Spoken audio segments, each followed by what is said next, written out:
Muy buenas, mi nombre es Juan Francisco y vamos a presentar el trabajo final de la asignatura de aprendizaje, desarrollo y control motor.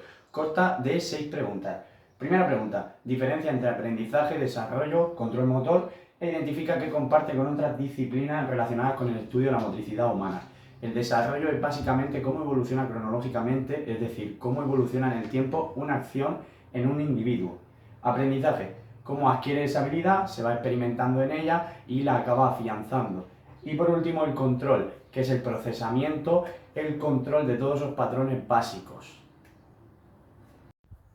Segunda parte de la pregunta, identifica que comparten otras disciplinas relacionadas con el estudio de la motricidad humana, pues en el caso del desarrollo tendríamos la anatomía y la fisiología. Anatomía humana, fisiología humana, cómo se va desarrollando el cuerpo a través del tiempo. Aprendizaje, pues como podría ser la pedagogía o la psicología. Y en el caso del control, pues la biomecánica o el control postural de nuestro propio cuerpo. Segunda pregunta, ejemplo de utilidad de las 3 áreas para el desarrollo profesional. En caso del desarrollo motor, como ya hemos dicho, es cómo evoluciona una acción en el tiempo. Pues por ejemplo, el patrón básico de movimiento de las sentadillas. Lo primero que tendríamos que hacer es ver la posición natural de una persona en esa sentadilla. ¿Vale? Como segundo proceso de ese desarrollo de la habilidad, la corrección de la técnica y ya entraríamos en darle diferentes feedbacks. Como tercera opción tendríamos la progresión. La progresión en esta propia sentadilla, como hemos dicho, como podría ser, primero, realiza la sentadilla sin carga, ¿vale? Segundo, cuando ya ha afianzado esa sentadilla, realizaría la sentadilla a un cajón. Como tercer paso, le podríamos poner carga externa.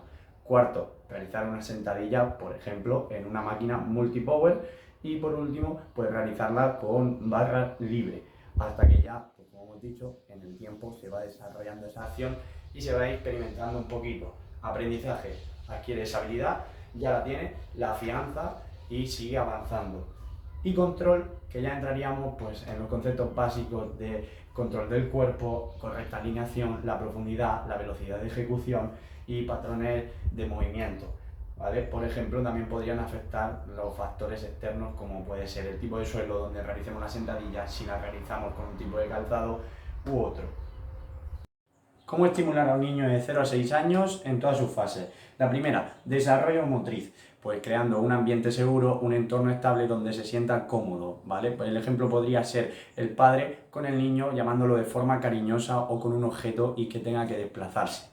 Desarrollo cognitivo, pues contarle historias, fomentarle esa imaginación, esa curiosidad, abrirle ese ámbito, incluso con juegos de memoria. Desarrollo del lenguaje, hablándole, contándole historias, incluso cuando suena su canción favorita en sus dibujos favoritos, cantándola con él, ¿vale? Y podría estar escuchando de manera activa las conversaciones entre un padre y una madre. Y el desarrollo social, expresando sus emociones, pasando tiempo con familiares o incluso estando en un entorno estable, relacionándose con otros niños, jugando y demás. ¿Sería mejor para el aprendizaje de una habilidad motora practicar el patrón motor específico de su ejecución o flexibilizarlo practicando variabilidad en condiciones variables?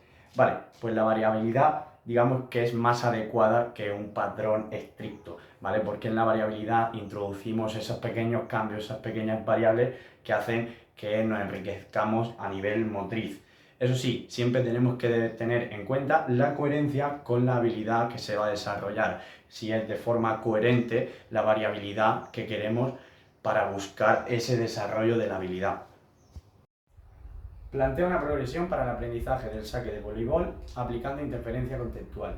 El primer paso, lo que deberíamos de hacer es explicar los conceptos básicos para su realización, tanto la fuerza, cómo se saca, la posición, la alineación del cuerpo, y dejando los conceptos claros. Una vez estos conceptos están claros, pasamos al segundo, introducir pequeñas variables, variables de distancia, hacerles sacar de una distancia, de una posición diferente, para que sepan ser más precisos y acomodarse a diferentes situaciones.